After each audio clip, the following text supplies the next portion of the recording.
I was always the skeptic, the veteran cop who had seen too much to believe in fairy tales or ghost stories, but nothing could have prepared me for what I experienced that night. A night so dark, so twisted, it feels like a stain on my soul. It started with a routine call.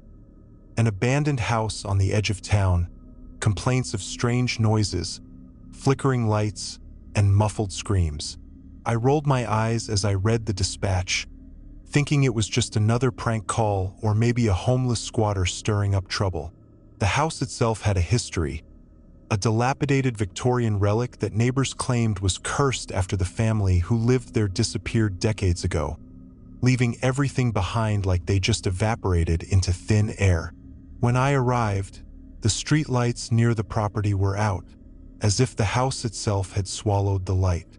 My flashlight flickered as I stepped onto the porch, the boards groaning under my boots, and a cold, unnatural wind brushed past me, making my breath visible even though it wasn't freezing outside. The door creaked open before I touched it, revealing a hallway that seemed to stretch far longer than the house's exterior would allow. The air inside was suffocating, heavy with the smell of damp wood, mold, and something metallic. Blood, maybe. I called out, my voice echoing back to me in distorted fragments, but no response came. The deeper I ventured, the more the walls seemed to close in, the shadows moving just out of the corner of my eye, teasing my sanity. In one of the rooms, I found furniture covered in dusty sheets, but on the dining table lay fresh, steaming food, plates of meat and vegetables as if someone had just been dining moments before. My radio crackled to life suddenly, but it wasn't dispatch. It was a voice, guttural and wet, whispering my name. I froze, gripping my service weapon tightly, but as I turned, the floor beneath me gave way, and I fell into a pit of darkness that shouldn't have existed. I woke up in a different room, strapped to a chair, the walls covered in incomprehensible symbols painted in what I could only assume was blood. A figure loomed in the corner, its face shrouded by a hood, and as it turned to me, I saw that it had no eyes, just empty, gaping sockets dripping with black ichor. It spoke in a voice that seemed to vibrate in my bones rather than my ears, revealing truths I didn't want to know. About the house, about myself, about the world. It knew everything. My fears, my failures, and the secrets I had buried deep within. The room warped around me, shifting like a living organism, the walls pulsating as if they had a heartbeat. I fought against the restraints, but the more I struggled, the tighter they became, cutting into my flesh. The creature moved closer, its breath rancid, its hands cold and sharp as claws as it traced my face. Then it showed me things, horrors beyond comprehension, visions of writhing masses, endless voids, and screams that felt eternal. I don't know how I escaped, but when I woke, I was back in my patrol car, parked outside the house, my watch showing that only minutes had passed since I'd arrived. My hands were trembling, my uniform soaked in sweat, and my flashlight was missing. I tried to radio for backup, but static was all I received. The house loomed behind me, dark and silent, but as I drove away, I glanced in the rearview mirror and saw those eyeless sockets staring back at me from the back seat. Since that night, I've been unable to sleep, haunted by the whisper of my name echoing in the dead of night, and the knowledge that something followed me out of that house, something that doesn't belong in this world. They found my flashlight inside weeks later, sitting atop a fresh plate of food on the dining table, the meat still steaming. I quit the force after that, but I know I'll never truly escape because sometimes when I close my eyes, I see that abyss calling me back, and I know one day I won't be able to resist its pull.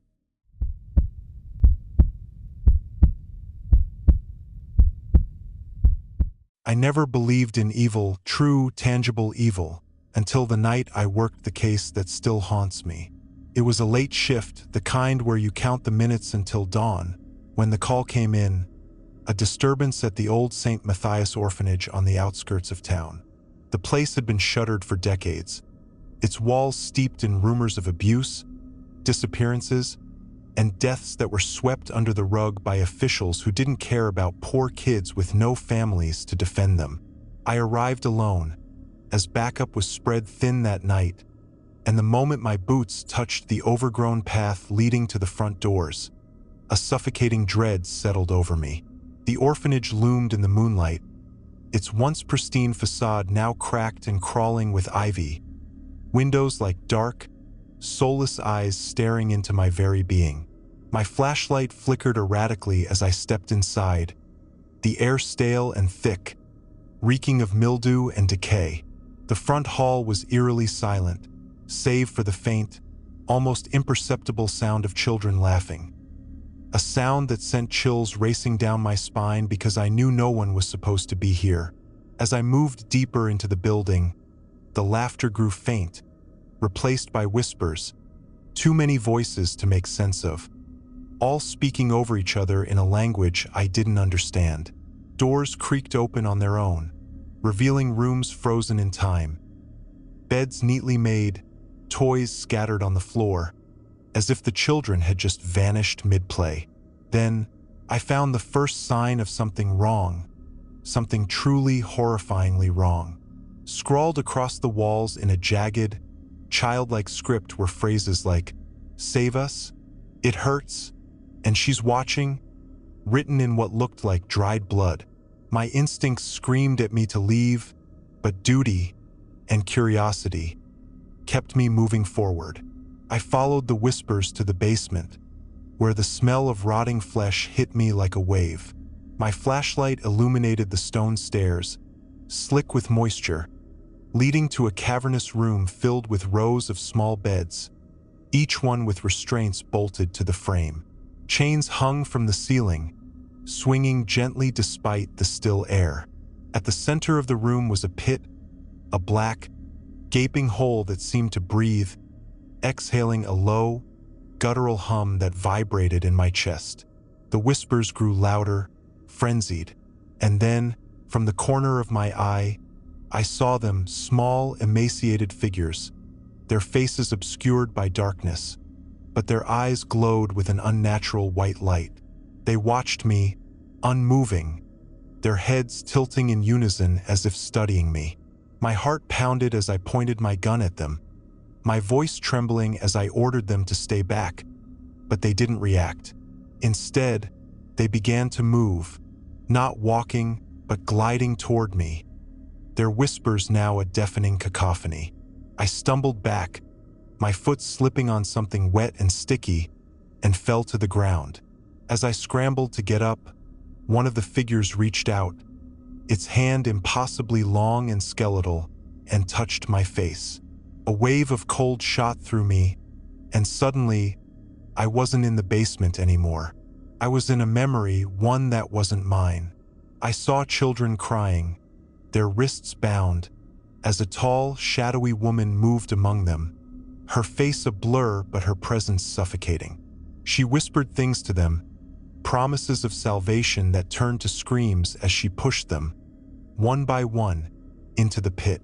Their faces contorted in terror as they fell into the darkness, and the whispers, the same whispers I'd been hearing, rose from the void. I snapped back to the basement, gasping for air, only to find the children were gone, replaced by the woman herself. Her face was still obscured, but her eyes burned with a fiery intensity as she raised a hand and pointed at me. The pit began to churn, and from it emerged shapes, horrors I can't describe, all teeth and claws and eyes that didn't blink.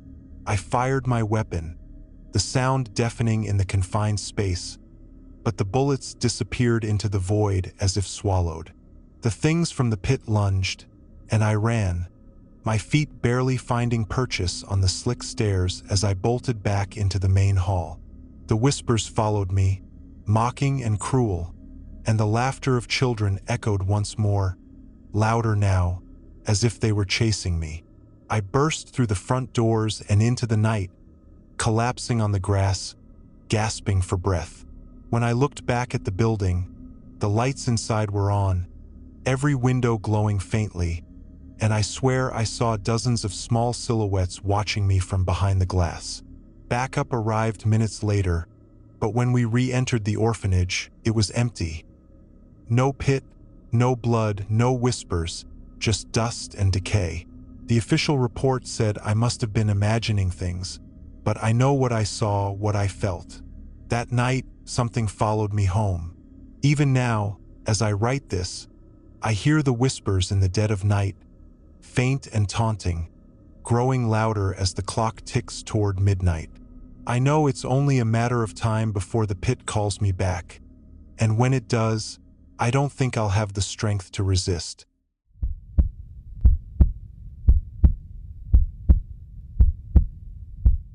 It started as a routine welfare check, but if I'd known what waited for me, I would have burned my badge and disappeared that same night.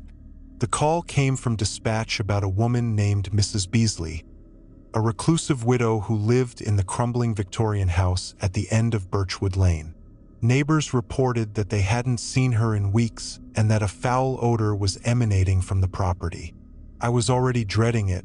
These things usually ended with a decomposing body and a mountain of paperwork.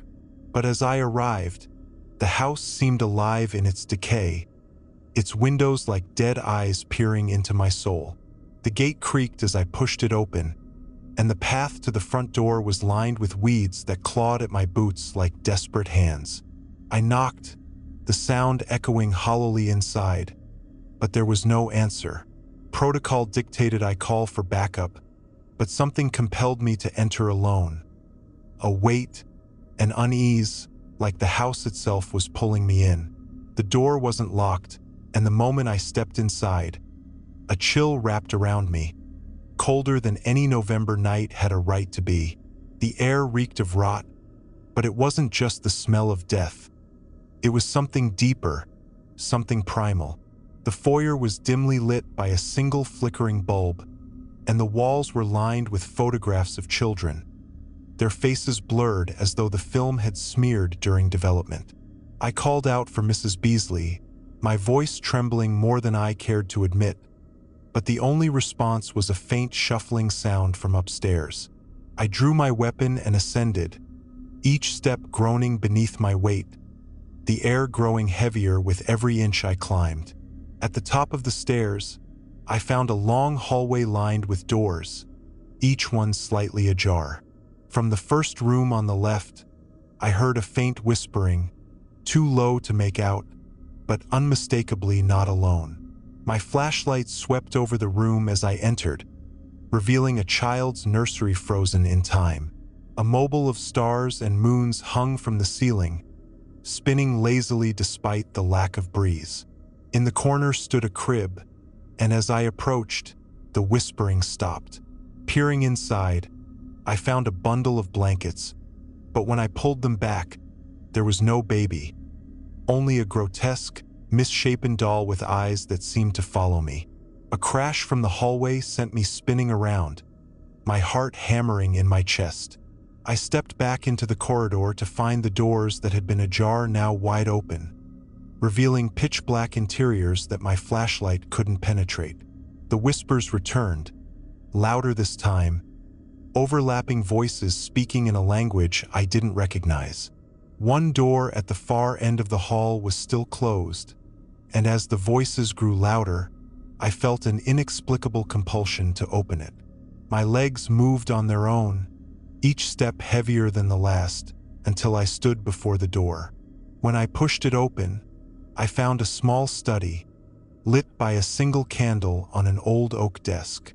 On the desk was a file folder with my name on it, and as I opened it, a cold sweat broke out across my skin.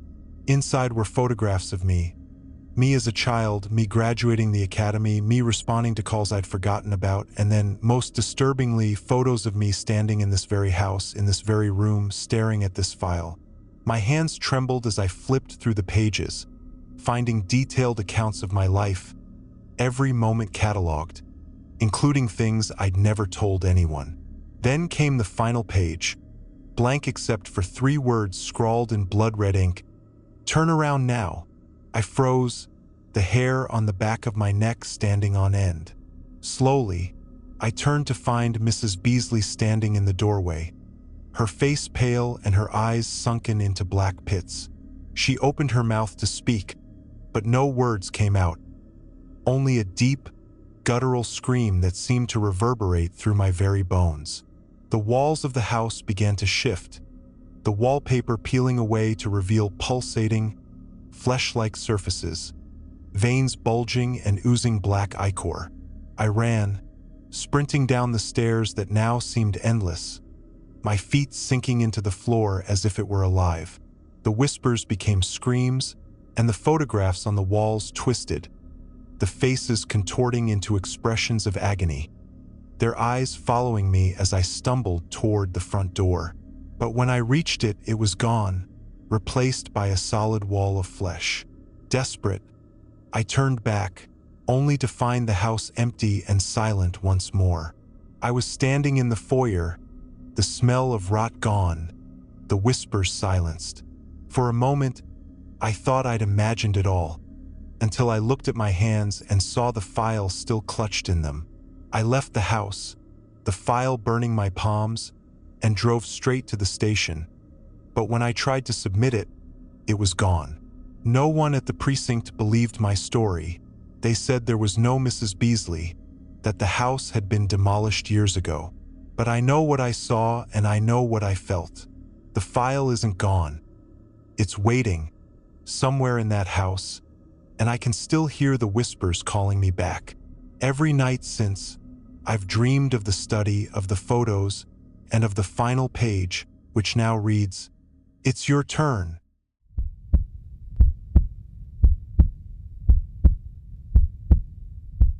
It was supposed to be a quiet night shift, one of those stretches where the most excitement you get is breaking up a bar fight or writing up a traffic violation. But when the call came through at 2:13 a.m., my blood ran cold. "Investigate Hollow Creek Woods," the dispatcher said, her voice unsteady. Multiple reports of screaming and strange lights.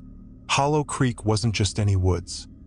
It was the kind of place that lived in local legend, a patch of dense, ancient forest where teenagers dared each other to spend the night and hunters claimed to hear voices that weren't human. For years, the area had been associated with disappearances, hikers, drifters, and even a fellow officer last year, though his case was quietly buried. My partner, Officer Reynolds, and I exchanged uneasy glances as we pulled up to the trailhead. The cruiser's headlights barely penetrated the darkness, the trees seeming to absorb the light. The air was unnaturally still, the kind of silence that presses on your ears, making you painfully aware of every breath. As we stepped out, the faint sound of a child crying drifted through the trees. It was distant, but unmistakable. "You hear that?" Reynolds asked, his voice strained. I nodded, my hand instinctively going to my holster. We moved toward the sound, our flashlights cutting weak beams through the thick, oppressive shadows. The further we walked, the more the forest seemed to close in, the path twisting in ways that made no sense, leading us deeper despite our attempts to keep track. The crying grew louder, but it was wrong, mechanical, looping like a recording played over and over. Then, without warning, it stopped. Dead silence. "This isn't right," Reynolds muttered. But before I could respond, our radios crackled to life with static, followed by a voice that wasn't dispatch. It was a deep, guttural growl that formed words we couldn't understand, spoken in a cadence that made my skin crawl. Reynolds cursed and yanked his radio from his belt. But no matter how hard he tried, the voice persisted, growing louder, overlapping itself until it became an unbearable roar. Then, as suddenly as it started, it stopped. We stood frozen, and that's when we saw it. A light flickering through the trees ahead. It wasn't natural, more like the glow of an old projector, casting erratic, distorted shapes that seemed to move on their own. Against every instinct, we followed it, our steps heavy, as if the ground was resisting us. When we reached the source, we found ourselves in a small clearing, and in the center stood a decrepit cabin that hadn't been on any map. Its windows glowed with the same unnatural light, casting eerie shadows that danced across the forest floor. The door creaked open on its own, and a cold wind blew out, carrying with it a smell of decay and something chemical, like burning hair. Inside, the walls were lined with photographs, hundreds of them, pinned and hung in chaotic patterns. I shone my flashlight on one and felt my stomach drop. It was a picture of me, taken just hours ago, sitting in the precinct break room. Beside it was a photo of Reynolds, but his was different. In his, he was lying on the ground, blood pooling beneath him, his face frozen in terror. "What the hell is this?" he whispered, his hand shaking as he reached out to touch the photo. As soon as his fingers brushed the surface, the room plunged into darkness. My flashlight flickered and died, and the air became thick, suffocating. The door slammed shut behind us, and a low, guttural growl filled the room, coming from everywhere and nowhere at once. Reynolds screamed, his voice cutting off abruptly, and when my flashlight finally sputtered back to life, he was gone. The photos on the walls had changed. Now they were all of him, each one more horrific than the last, showing him screaming, running, falling, and finally lying still in the clearing outside. Panic surged through me, and I bolted for the door, throwing it open to find the forest transformed. The trees were wrong, twisted and blackened, their branches clawing at the sky like skeletal hands. The path I thought we'd taken was gone, replaced by a labyrinth of roots and shadows. I ran blindly, the growls following me, growing closer, joined by whispers in a language I couldn't understand. My radio crackled to life again, but this time it was Reynolds' voice. "Help me," he begged, his words distorted, filled with static. "Please, they're inside me." The transmission cut off with a wet, choking sound. I stumbled into another clearing, my chest heaving, and froze. In the center was Reynolds, or what was left of him. His body was contorted, his face twisted into a scream, but his eyes were wide open, black and void of any light. He looked at me, his lips moving, but the words didn't match his mouth, coming out in that same guttural growl. Behind him, the shadows shifted, forming a massive, towering figure with too many limbs and eyes that burned like coals. Pointed at me, and everything went dark. I woke up in my cruiser, parked at the trailhead, the clock reading 2:13 a.m. Reynolds was gone, his name erased from the roster, his desk cleared out as if he'd never existed. When I asked about him, my captain gave me a blank stare and told me to take a few days off. But I know what I saw. I know he was real. Every night since, I've heard his voice on the radio, begging for help, and every time I look at the woods, I see the cabin in the shadows, waiting for me to return.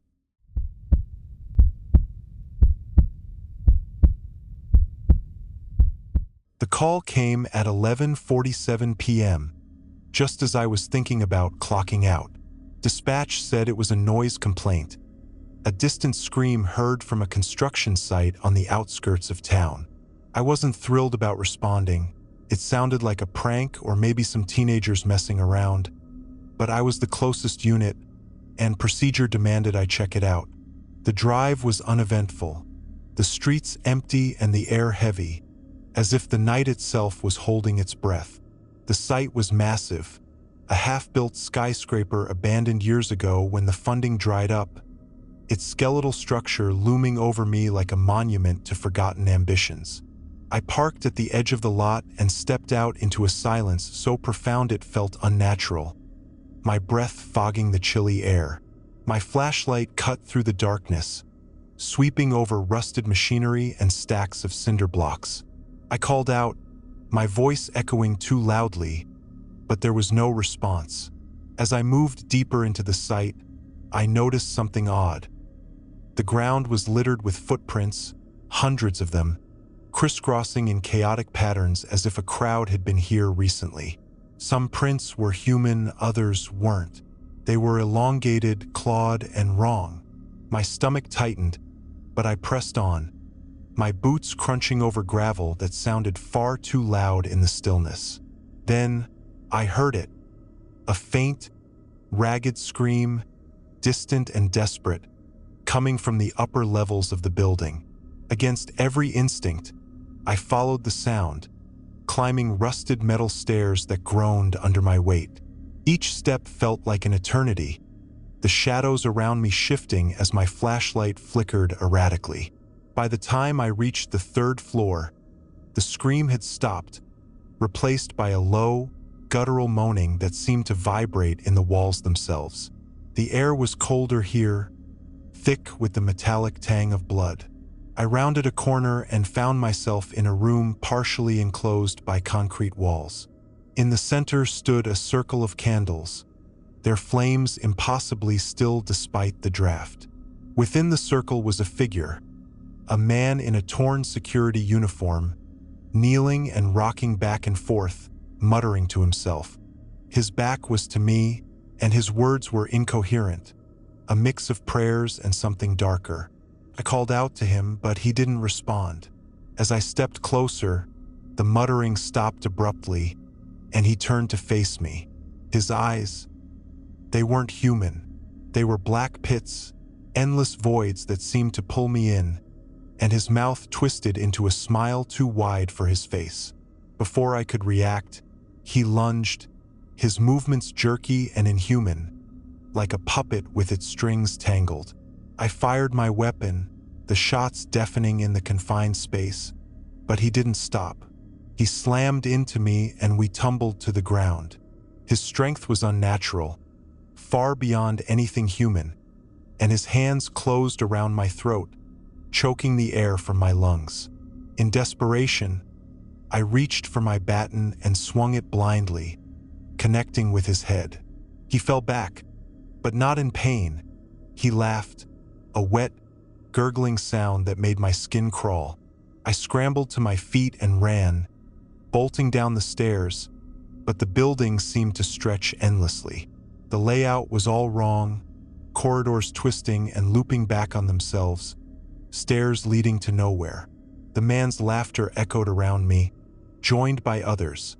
High-pitched giggles, low growls, whispers that made no sense but filled my head with dread. I don't know how long I ran, but eventually, I burst out onto the roof, gasping for air. The city stretched out before me, but it was wrong. The streets were empty, the lights flickering, and the sky was a deep, unnatural red. Then I saw them, figures crawling out from the shadows, dozens of them, their bodies contorted, their faces blank slates with no features.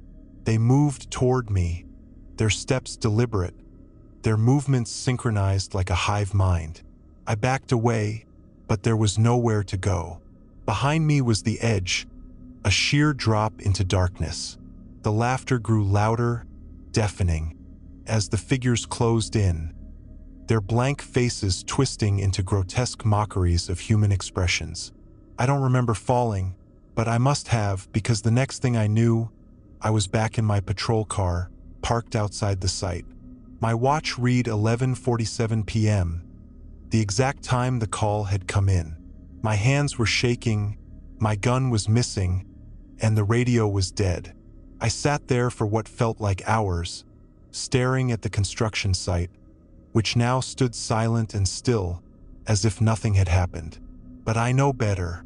The footprints were gone, the candles extinguished, but the memory of those black eyes, that laughter, still lingers. Every night since, I've dreamed of that red sky, of those figures waiting for me, and I wake up gasping, my throat bruised as if those hands never really let go. I've tried to report what happened, but the official records show no calls made to my unit that night, no disturbances reported at the site.